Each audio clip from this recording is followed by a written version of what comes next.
जो ईश्वर को मंजूर होता है वह होकर ही रहता है। ये कहानी उत्तर भारत के एक छोटे से गांव की है, जहां एक व्यक्ति का भाग्य उसकी सारी योजनाओं को धता बताते हुए उसे ऐसी राह पर ले जाता है जहां ईश्वर की लीला का अद्भुत प्रमाण मिलता है। गांव में एक किसान मोहनलाल अपनी पत्नी सुशीला और बेटा रामू के साथ रहता था। मोहन मेहनती था और हमेशा अपनी मेहनत से जीवन को बेहतर बनाने का प्रयास करता था, लेकिन वह अक्सर शिकायत करता था कि किस्मत उसका साथ नहीं देती। सुशीला, मैंने इतनी मेहनत की, फिर भी हमारा जीवन ऐसा क्यों है? भगवान पर भरोसा रखो, जो होता है उसमें उनकी कोई योजना होती है। हे भगवान, मेरे साथ ऐसा अन्याय क्यों? क्या मेरी मेहनत की कोई कीमत नहीं? सुशीला ने उसे शांत करते हुए कहा, भगवान ने यह आग क्यों लगाई, ये तो समय ही बताएगा। हो सकता है कि इसके पीछे कोई बड़ी भलाई छुपी हो। गांव में एक साधु महाराज आए, जो सभी को भाग्य और ईश्वर पर विश्वास करने का उपदेश दे रहे थे। जो ईश्वर को मंजूर होता है वह होकर ही रहता है। इस सत्य को मान लो और अपने कर्तव्यों का पालन करते रहो। मोहन साधु की बातों से प्रभावित तो हुआ, लेकिन उसका मन अब भी अशांत था। मोहन ने फैसला किया कि वह गांव छोड़कर शहर जाएगा और वहां अपना जीवन सुधारेगा। उसने अपने बेटे रामू को यह निर्णय सुनाया, पिताजी, क्या हम अपनी जमीन और घर छोड़ देंगे? बेटा, हमारे पास अब कोई विकल्प नहीं बचा। किस्मत हमें बार बार धोखा दे रही है। मोहन, सुशीला और रामू बैलगाड़ी से शहर की ओर रवाना हुए। रास्ते में एक जंगल पड़ा। अचानक कुछ डाकुओं ने उन्हें घेर लिया। जो भी सामान है सब दे दो। मोहन ने डरते हुए अपने पास का सारा धन और गहने दे दिए, लेकिन डाकू क्रूर थे। उन्होंने मोहन और उसके परिवार को जंगल में बांधकर छोड़ दिया। रात में एक वृद्ध व्यक्ति जंगल से गुजरा। उसने परिवार को बंधा हुआ देखा और उन्हें आजाद किया। वृद्ध ने कहा, ये ईश्वर की लीला है, वह आपको कोई संदेश देना चाहता है। मोहन ने वृद्ध से पूछा, आप कौन हैं और ईश्वर मुझे ऐसा क्यों सिखा रहे हैं? वृद्ध मुस्कुराया और कहा, तुम्हें समय के साथ सब समझ में आएगा। गांव लौटने पर मोहन को पता चला कि जिस रात वह गांव से निकला था, उसी रात गांव में डाकू आए थे और जिनके घरों में धन था वहां लूटपाट की थी। मोहन, अच्छा हुआ कि तुम यहाँ नहीं थे, वरना तुम्हारा सब कुछ लुट जाता। ये सुनकर मोहन चौंक गया। उसने सोचा कि शायद यही कारण था कि भगवान ने उसे गांव छोड़ने पर मजबूर किया। कुछ महीनों बाद मोहन के खेत में आग के बाद बंजर हुई जमीन पर एक दुर्लभ जड़ी बूटी उगाई। एक व्यापारी ने वह जड़ी बूटी खरीदने के लिए बड़ी रकम दी। ये जड़ी बूटी बहुत कीमती है, इससे तुम्हारा पूरा जीवन बदल सकता है। मोहन की आंखों में खुशी के आंसू आ गए। उसने सोचा कि अगर फसल नष्ट न होती तो ये जड़ी बूटी कभी नहीं उगती। मोहन साधु महाराज के पास गया और अपनी पूरी कहानी सुनाई। महाराज, अब मुझे समझ में आया कि जो भी हुआ वह भगवान की योजना का हिस्सा था। साधु ने उत्तर दिया, पुत्र, यही ईश्वर की लीला है। जब हम अपने जीवन में संघर्ष देखते हैं तो हमें समझना चाहिए कि यह सिर्फ एक पड़ाव है। ईश्वर का मार्ग हमेशा सही होता है। मोहन ने ईश्वर पर विश्वास करना सीख लिया।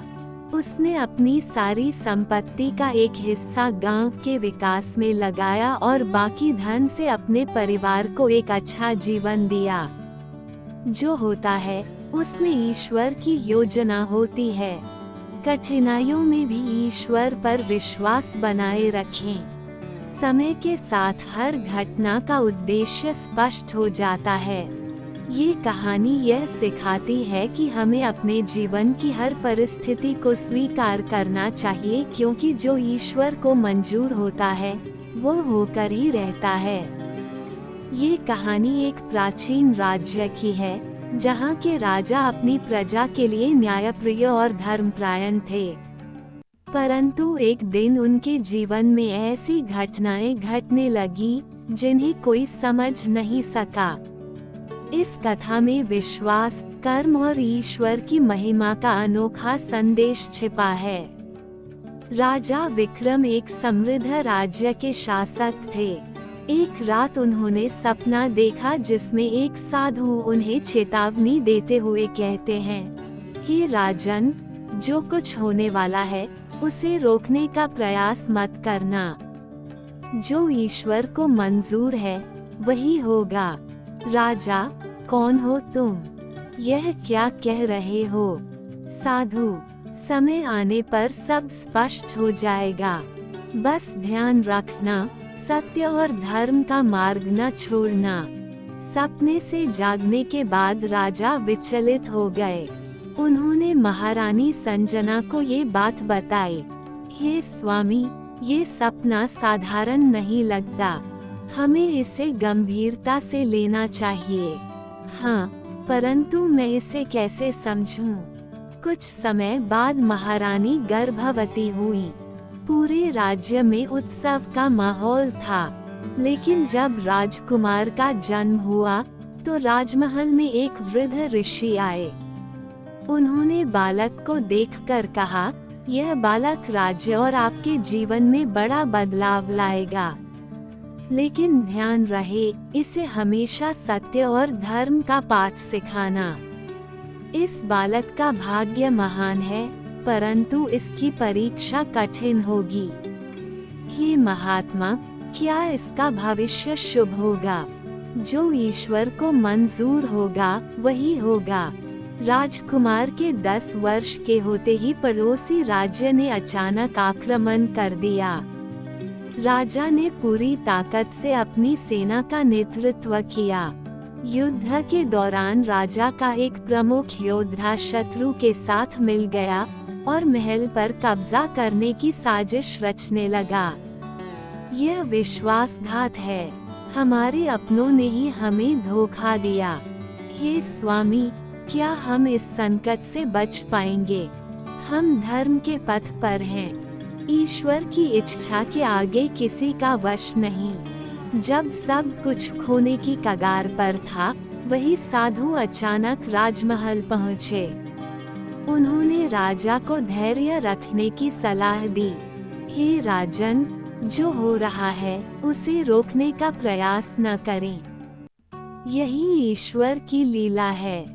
परंतु मैं प्रजा को कैसे बचाऊं? आपका धर्म है अपने कर्तव्य का पालन करना, बाकी ईश्वर के हाथ में छोड़ दें। कुछ दिन बाद राजकुमार जंगल में खेलते हुए एक गुफा में गया। वहां उसे एक पुराना शिलालेख और एक दिव्य अस्त्र मिला। जैसे ही उसने अस्त्र उठाया, पूरे राज्य में एक दिव्य प्रकाश फैल गया। यह क्या है? यह अस्त्र किसका है? यह अस्त्र तुम्हारे भाग्य का प्रतीक है। इसके साथ तुम शत्रुओं को परास्त करोगे। राजकुमार ने दिव्य अस्त्र लेकर शत्रुओं पर आक्रमण किया और राज्य को बचा लिया। राजा ने शत्रु योद्धा को बंदी बनाया और सत्य को उजागर किया। वह योद्धा जिसने विश्वासघात किया था, उसने अपना अपराध स्वीकार कर लिया। तुम्हारे जैसे लोगों ने हमारे राज्य को खतरे में डाला। हे महाराज, क्षमा करें। ये सब मेरे अहंकार का परिणाम था। धर्म के पथ से भटके तो यही होता है। साधु ने राजा को अंतिम बार दर्शन दिए। राजन, आपने धर्म और सत्य का मार्ग अपनाया, इसलिए ईश्वर ने आपका राज्य बचाया। हे गुरुदेव, ये सब आपकी कृपा से हुआ। स्मरण रहे, जो ईश्वर को मंजूर होता है वही होता है, परंतु धर्म का पालन आवश्यक है। इस कहानी ने सिद्ध कर दिया कि चाहे कितनी भी विपत्तियां क्यों न आए, जो ईश्वर की इच्छा है वही होगा। लेकिन हमें अपने धर्म, सत्य और कर्तव्य से कभी पीछे नहीं हटना चाहिए। ईश्वर की लीला अपरंपार है। सत्य और धर्म पर अडिग रहना चाहिए।